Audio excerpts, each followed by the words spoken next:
ለከፍተኛ ኪሳራም ወጪም እየዳረጉ ነውና በአንድ ስራ ሂደት ኃላፊ ነው ይሄ ጉዳይ ወደዛ እንዲሄድ የተደረገው ማለት ነው። እጃቸው ረጅም ነው። እጃቸው ረጅም ነው። ምክንያቱም ያለልኝ ንብረት ሀብት ነው የሚጠቀሙ ሙሉ ንብረቱን ፉል እየተጠቀሙ ያሉት እነሱ ናቸው። ገንዘቡንም እየተጠቀሙ ያሉት እነሱ ናቸው እና ሂደቱን ለመቀልበስና ከተፈረደባቸው ፍርድ ወይም ውሳኔ ነፃ ወጥተው ንብረት ለመቀራመት ያደረጉት ሴራ ነው። አብረን ያፈራነውን ነው። ጋብቻውን ቢሆን ቁርባኑን ነው ያካሄድነው እንጂ ከዛ በፊት ነው የተጋባነው የሚል ሪዥን ነው የእሷ ጠበቃ የሚያቀርበው ማለት ነው። ሰዎች እንዳይከታተሉ በድብቅ ነው መዝገቡ የዞረው። እኛ አጋጣሚ መዝገብ ቤት የምሰራ ልጅ ጠርታኝ ነው እንዴ ራሱን ላጠፋ ሰው እኔ ደንበኞችን ነፃ አስወጣለሁ በሚል የእነሱ ጠበቃ መጥቶ ሰድቦኝ መዝገብ ካልሰጠሽኝ ያለልኝ ሲል አልሰጥም ሲል አቃቤ ሕግ የክልሉን ይዞ መጥቶ ነው ከኔ የተቀበለው ብላ ነው የነገረችኝ። መዝገብ ቤት የምሰራ ልጅ ነበረች እና እኛ እንግዲህ ሁሉ ነገር በድብቅ ሊጨርሱ ነበር ያሰቡት። ስለዚህ በድብቅ ነው ሂደቱን ለመቀልበስ አሁን ለመቀልበስ አስይለዋል። የፊናይል ምትንገበገቢ ለምንድን ነው በሚል ነው የፍርድ ቤት ፕሬዚዳንት ማዘርን የተናገራል። ሂደትን ለመቀልበስ የሚካሄድበት አግባብ ህገወጥ ነው።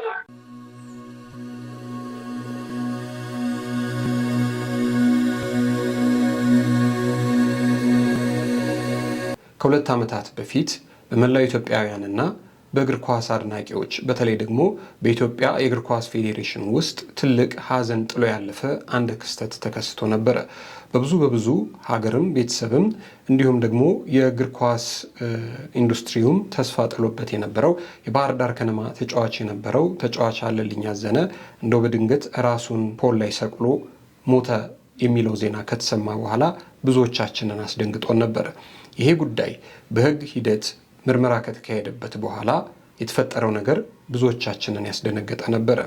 ረጅም ዓመት በፍቅር አጋር ሆነው የኖረችውና ደግሞ በቤተ ክርስቲያን ሕግ በሕገ እግዚአብሔር ያገባችው ሚስቱና የሚስቱ እህት ወንድም ተባብረው ደብድበው ሕይወቱን እንደነጠቁት በምርመራ መረጋገጡ ከተሰማ በኋላ እጅግ ትልቅ ሀዘን በብዙ ኢትዮጵያውያን ልብ ውስጥ ጥሎ ነበር።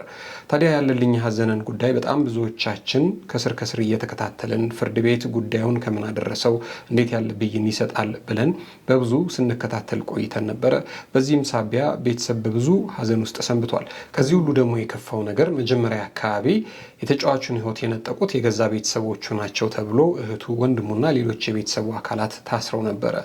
እንግዲህ ይህ ጉዳይ በፍርድ ቤት ሲመላለስ ሲንከባለል ቆይቶ ያሳለፍነው ዓመት ክረምት አካባቢ ግለሰቦቹ ሚስቱና የሚስቱ እህት ባል ጥፋተኛ ሆነው በመገኘታቸው ፍርድ ቤት ይገባቸዋል የሚለውን ቅጣት በይኖባቸው ነበር። ሌላውንም ያስተምራል ያርቃል ያለውን ብይን ሰጥቷቸው ነበር። ያም ቢሆን ግን ጥፋተኛ የተባሉት ሚስትና የሚስት ቤተሰቦች ይግባኝ ጠይቀዋል። አሁንም ከዚህ ጉዳይ ጋር ተያይዞ ያለልኝ አዘነ ጉዳይ እልባት እንዳላገኘ እየሰማን ነው። እንግዲህ ጥፋተኛ የተባሉት ገዳይ እንደሆነች የተነገረላት ሚስትና የሚስት እህት ባል ይግባኝ ጠይቀዋል። ይህንን በተመለከተም ቆይታ አድርገን ነበረ። በተመሳሳይ መልኩ ደግሞ ተጫዋች አለልኝ አዘነ በሕይወት በነበረበት ሰዓት በብዙ ልፋት በብዙ ድካም ያፈራው ሀብት ንብረት ነበረ። ያ ሀብት ንብረት አሁንም በሚስት ቤተሰቦች ቁጥጥር ስር እንደሆነና ይህንንም ጉዳይ በተመለከተ ደግሞ ቤተሰብ ይህንን ጉዳይ በፍትሐ ብሔር ሕግ ክስ መስርቶባቸው ይህንንም ጉዳይ በተመለከተ እየተከታተሉ እንደሆነ ሰምተን ነበር። አሁንም የተጫዋች አለልኝ አዘነ ቤተሰቦች አሁንም ፍርድ እየተዛባብን ነው፣ አሁንም ያልተገባ ነገር ሊፈጠር ነው በሚል ቅሬታ አቅርበዋል እና ከቀናት በፊት የነበራቸው የፍርድ ቤት ቆይታ ምን ይመስላል የሚለውን ጉዳይ በተመለከተ በቀጥታ የስልክ መስመር የዘወትር ተባባሪ የሆነውን አለልኝ አዘነን ታላቅ ወንድም አሸብር አዘነን በቀጥታ የስልክ መስመር አግኝቼዋለሁ። የፍርድ ቤት ሂደቱ ምንድነው፣ ምን አዲስ ነገር አለ የሚለውን ጉዳይ ከሱ ጋር ቆይታ አድርጌያለሁ። እሱ እንድትከታተሉልኝ ነው። አሁንም አብራችሁን ቆዩ። ለጊዜ ሚዲያ አዲስ ከሆናችሁ ጊዜ ሚዲያን አንድ ጊዜ ሰብስክራይብ በማድረግ ቤተሰብን እንድታደርጉ እንጠይቃለን። አብራችሁ ስለምትቆዩ እናመሰግናለን። ክበሩልን። እንኳን ደስ አላችሁ። ከዚህ በፊት የቴምር ፕሮጀክት ላመለጣችሁ ደንበኞቻችን ከአፍሪካ ህብረት በቅርብ ርቀት ከምስራቅ አፍሪካ ግዙፍ እስላሚክ ማዕከል አልነጃሽ ፊት ለፊት የንግድ ሱቆችን በ3.9 ሚሊዮን አጠቃላይ ክፍያና በ900 ሺህ ብር ቅድመ ክፍያ እየሸጥን እንገኛለን። እንዲሁም የመኖሪያ አፓርትመንቶችን 30% ቅናሽ በማድረግ ስቱዲዮ 44 ካሬ በ3 በ5.5 ሚሊዮን አጠቃላይ ክፍያ፣ 68 ካሬ ባለ 1 መኝታ በ5.4 ሚሊዮን ብር አጠቃላይ ክፍያ፣ 95 ካሬ ባለ 2 መኝታ በ7.6 ሚሊዮን አጠቃላይ ክፍያ፣ 130 ካሬ ባለ 3 መኝታ በ10.4 ሚሊዮን አጠቃላይ ክፍያ። በተጨማሪም 4 ኪሎና ፒያሳ ላይ የንግድ ሱቆችን ከ1.4 ሚሊዮን ብር ቅድመ ክፍያ ጀምሮ ያለምንም የዋጋ ጭማሪና ወለድ እየሸጥን እንገኛለን። ያስተውሉ፣ ይህ ቅናሽ የሚቆየው ለጥቂት ቀናት ብቻ ነው። ፈጥነው ይደውሉ።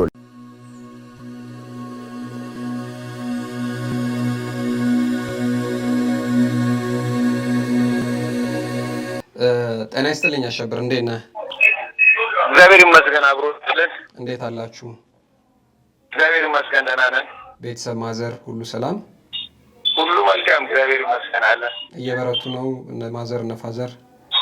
አዎ፣ አይ እንግዲህ ማዘር አዘኗ እንግዲህ ከውስጧ በጣም ቤት ነው ያለችው። ከዚህ በፊቱ ገበያ ሄዳ ነግዳ የምትለው ነገር ሁሉ አቁማ ሙሉ እንትኗን በቃ ቤት ካደረገች ሰነባብታለች። እሷ እጅግ ይከብዳል።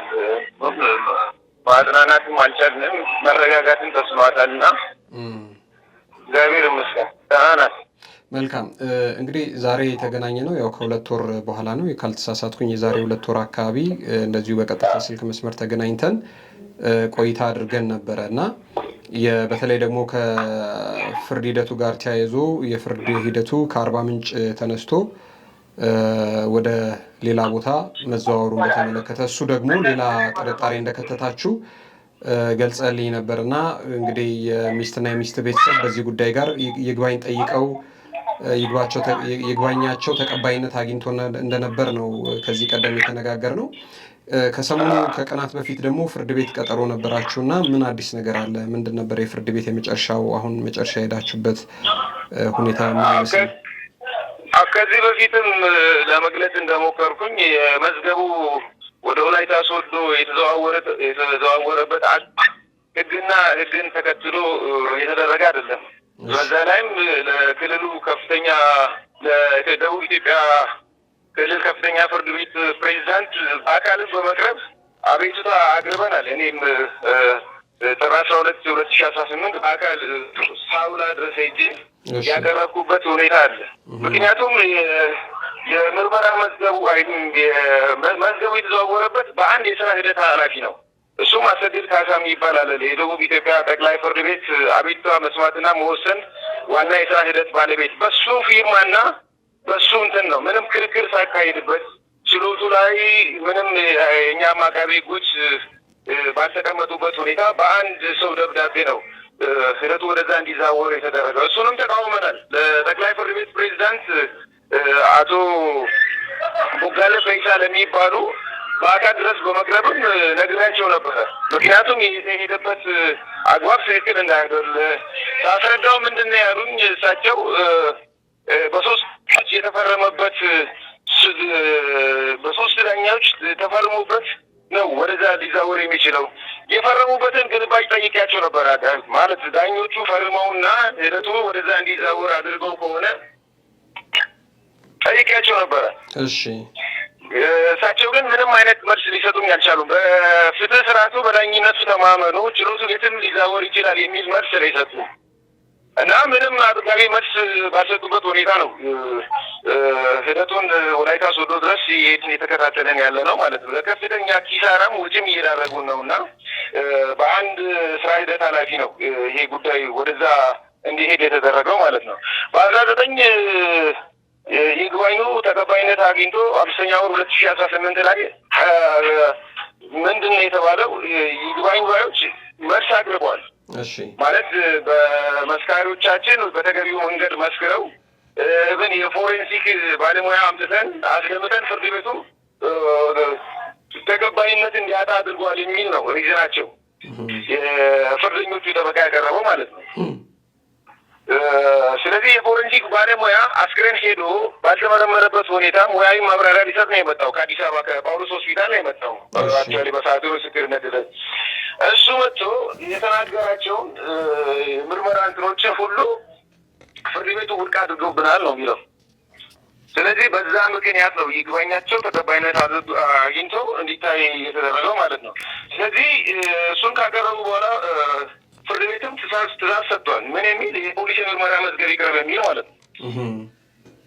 የፖሊስ የምርመራ መዝገብ ይቅረብ በሚል በ19 ተቀጥሮ የነበረውን እንደ ፍርድ ቤት የፍርደኞች ጠበቃ መልስ እንዲያዘጋጅ ትእዛዝ ተሰጥቶ ነበረ። ይዞ ቀርበዋል።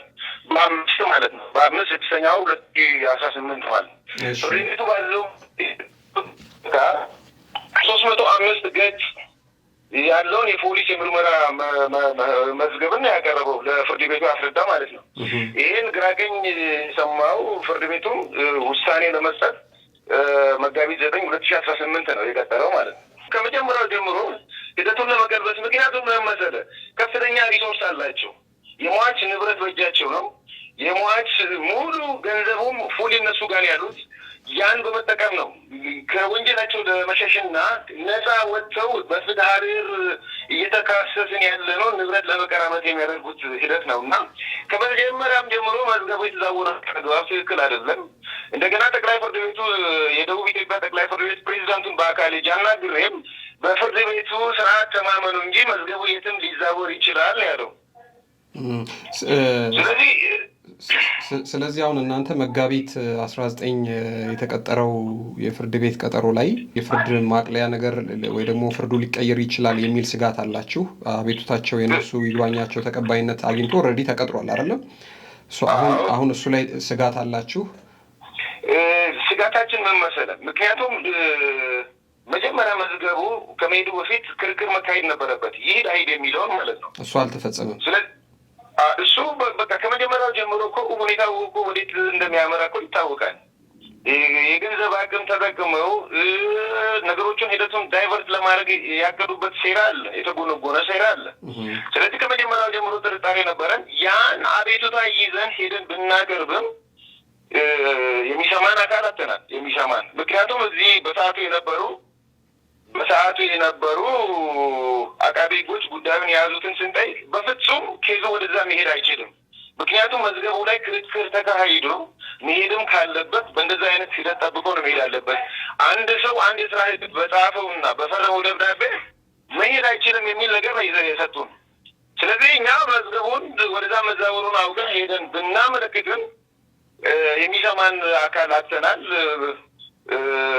ነገሩ እንዴት እንደሆነ እኛም ግራ ገብቶናል። ስለዚህ አሁን እናንተ እነዚህ ሰዎች ሪሶርስ አላቸው፣ እጃቸው ረጅም ነው፣ ክርክር ያልተካሄደበትን የፍርድ ሂደት አንስተው ወደ ሌላ ከተማ ወስደውታል ነው እያልከኝ ያለኸው? አዎ፣ ሂደቱ እኮ እዚህ መታየት የሚችል እኮ ነው። ምክንያቱም የተፈረደባቸው ታሳሪዎቹ ያሉት አርባ ምንጭ ነው። እንደገና ወንጀሉ የተፈጸመው አርባ ምንጭ ነው። ሂደቱን መከታተል በቅርበት የምንችለው እዚሁ ተዘዋዋሪ የክልሉ ምድብ ችሎት አለ፣ የደቡብ ኢትዮጵያ ምድብ ችሎት አለ። እሱ እዚህ ባለበት ሁኔታ ጉዳዩን ይዘው የሄዱበት ሁኔታ እኛንም ግራ ጋብቶናል ነው።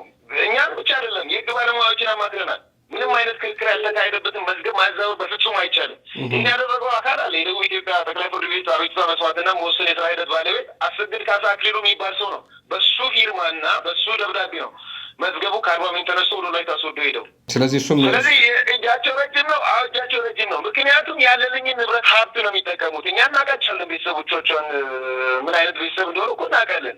ነገር ግን ሙሉ ንብረቱን ፉሪ እየተጠቀሙ ያሉት እነሱ ናቸው። ገንዘቡንም እየተጠቀሙ ያሉት እነሱ ናቸው እና ሂደቱን ለመቀልበስና ከተፈረደባቸው ፍርድ ወይም ውሳኔ ነፃ ወጥተው ንብረት ለመቀራመት ያደረጉት ሴራ ነው። እንግዲህ አሁን ሁለት ፍርድ ቤት የሚያመላልሳችሁ ጉዳይ ሁለት ነው። አንደኛ ይሄኛው በወንጀል በነፍስ ግድያ ወንጀል ወንጀለኞችን መጠየቅና ደግሞ በሌላ መልኩ ደግሞ ንብረቱን ደግሞ በተመለከተ በፍትሐ ብሔር ሕግ ደግሞ እየተከራከራችሁ ያላችሁበት ጉዳይ ነው ያለው። እንግዲህ ወንጀለኞቹ ለመጋቢት 19 ተቀጥረዋል። ምናልባት መጋቢት 9 ቀን በኋላ ማለት ነው። በ8 ደግሞ የፍትሐ ብሔሩን የሰውና የሰነድ ማስረጃ ለማድመጥ ምክንያቱም እሷ እንግዲህ በ15 ቀን ትዳር ውስጥ የሚፈራ ሀብት ንብረት የለም። በ15 ቀን ውስጥ እብል ጉድጓድ ቢቆፈር ጉድጓዱን ቆፍረው ላያጠናቅቁ ይችላሉ። ከዛ በፊት የተገዛን ቤት ንብረት አብረን ያፈራነውን ነው። ጋብቻውን ቢሆን ቁርባኑን ነው ያካሄድነው እንጂ ከዛ በፊት ነው የተጋባነው የሚል ሪዥን ነው የእሷ ጠበቃ የሚያቀርበው ማለት ነው። ስለዚህ 14 የሰው ማስረጃዎች አሉኝና ለቀን 8 ነው መጋቢት 8 ነው እሱ የተቀጠረው። የወንጀሉ ደግሞ ውሳኔ የተዘዋዋሪ ችሎት የግሉ በ9 ነው። ስለዚህ ሁለት ጉዳዮችን ነው እኛ ያየን ያለ ነው። ስለዚህ አሁን የፍትሐ ብሔሩን ተዘዋውሯል ወይስ እዛው አርባ ምንጭ ነው እየተካሄደ ያለው? የፍትሐ ብሔሩን የምንከታተለው አርባ ምንጭ ነው። የወንጀሉን ነው ሆን ብለው ያዘዋወሩት። ስለዚህ የወንጀሉ ከዚህ ቀደም እንዳወራ ነው ይሁነኝ ተብሎ ነው ወደዛ የተዘዋወረው። ስለዚህ አሁን የቅጣት ማቅለያ ሊሰጣቸው ይችላል የሚል ጥርጣሬ ነው ያላችሁ እናንተ ነው ወይስ ቶታሊ ነፃ ሊባሉ ይችላሉ? በትክክል ምክንያቱም ለመሰለ ሰዎች እንዳይከታተሉ በድብቅ ነው መዝገቡ የዞረው። እኛ አጋጣሚ መዝገብ ቤት የምሰራ ልጅ ጠርታኝ ነው እንዴ ራሱን ላጠፋ ሰው እኔ ደንበኞችን ነፃ አስወጣለሁ በሚል የእነሱ ጠበቃ መጥቶ ሰድቦኝ መዝገብ ካልሰጠሽኝ ያለልኝ ሲል አልሰጠም ሲል አቃቤ ሕግ የክልሉን ይዞ መጥቶ ነው ከኔ የተቀበለው ብላ ነው የነገረችኝ። መዝገብ ቤት የምሰራ ልጅ ነበረች እና እኛ እንግዲህ ሁሉ ነገር በድብቅ ሊጨርሱ ነበር ያሰቡት። በኋላ ነው ያቺ ልጅ ነግራን ሂደቱን ለመከታተል ያስቻለን ማለት ነው። ስለዚህ በድብቅ ነው ሂደቱን ለመቀልበስ አሁን ለመቀልበስ አስይለዋል። ምክንያቱም የተሄደበት የፈረመውን ሰውዬ ስናይ በአንድ የስራ ሂደት ፊርማ መዝገብ ሊዛወር አይችልም። ስለዚህ ያ ነው ጥርጣሬ ያለን። መልካም።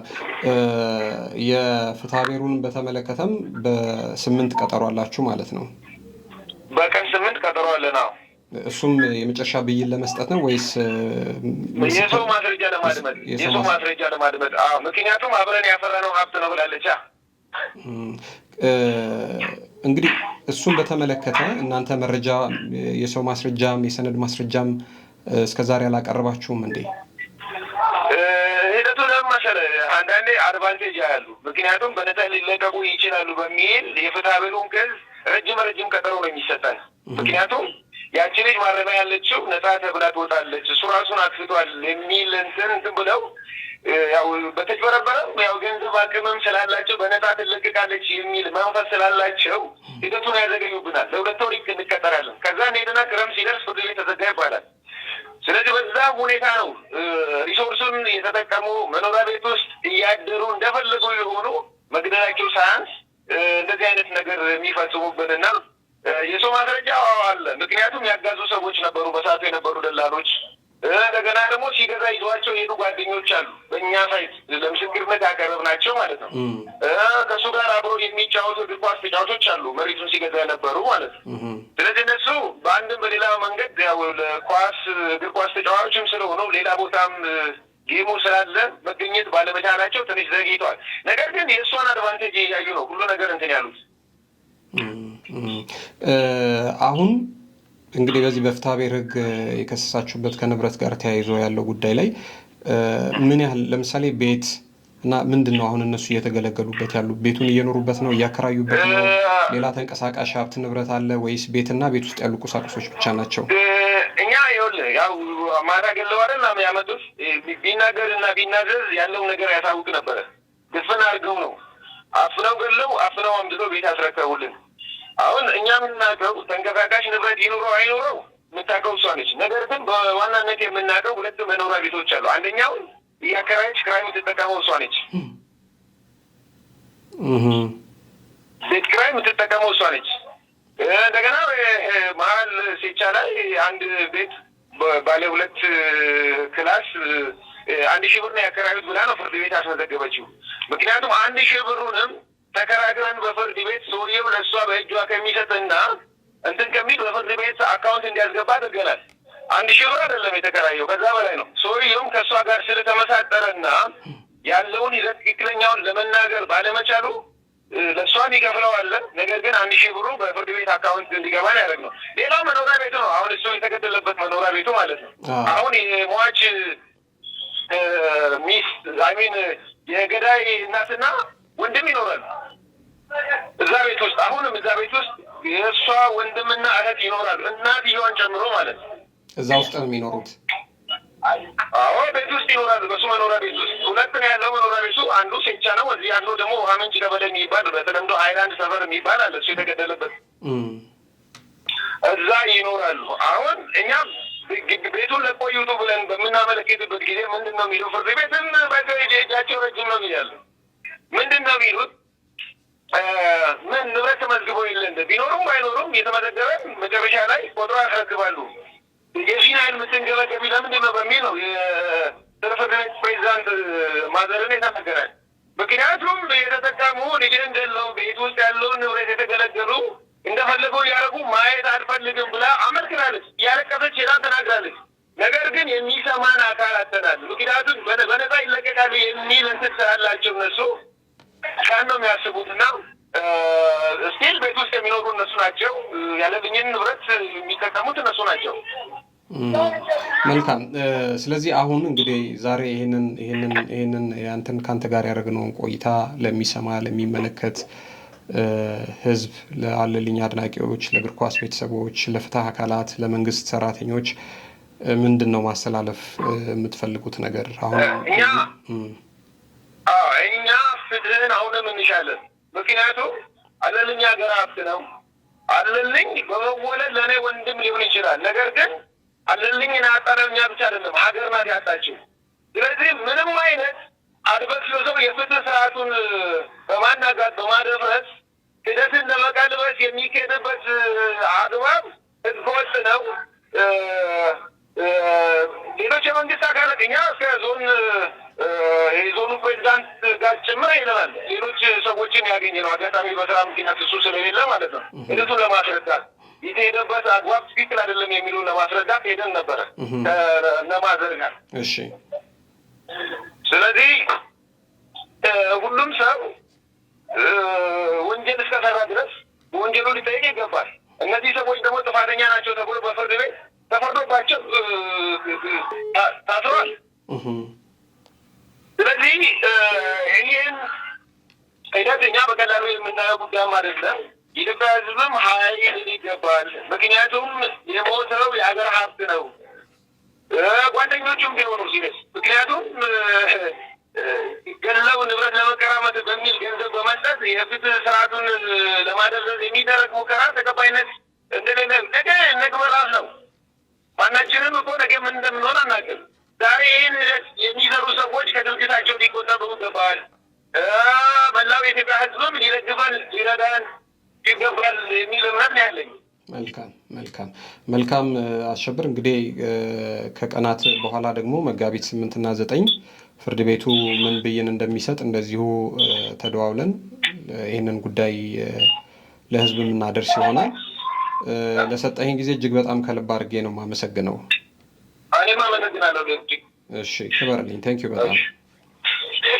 የተወደዳችሁና የተከበራችሁ የጊዜ ሚዲያ ቤተሰቦች እንግዲህ ከአለልኝ አዘነ የፍርድ ቤት ሂደት ጋር ተያይዞ ከወንድሙ ጋር ያደረግነው ቆይታ ይሄንን ይመስል ነበረ። እንግዲህ እስቲ አሁን ደግሞ መጋቢት 8 እና 9 መጋቢት 8 በፍትሐብሔር ሕግ ለሚከራከሩበት ሀብት ንብረቱን በተመለከተ ነው ቀጠሮ ያላቸው።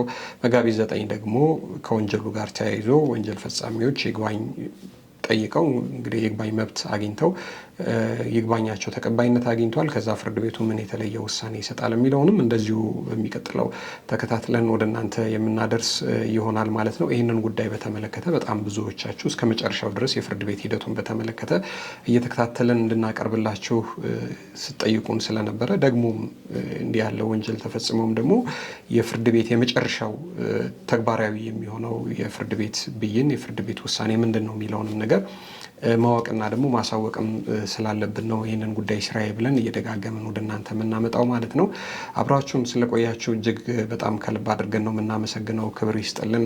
ጊዜ ሚዲያን ሰብስክራይብ ያላደረጋችሁ ካላችሁ ሰብስክራይብ አድርጋችሁ ቤተሰብ እንድታደርጉን እንዲሁም ደግሞ እንድንበረታ እንድታግዙን በትህትና እንጠይቃለን። 1 ሰከንድ ጊዜ ሚዲያን ሰብስክራይብ በማድረግ እንድትተባበሩን እንጠይቃለን። ለ1 ሰከንድ እንጠብቃችሁ። ሰብስክራይብ አድርጉልን። ሰብስክራይብ ያላደረጋችሁ ካላችሁ ማለት ነው።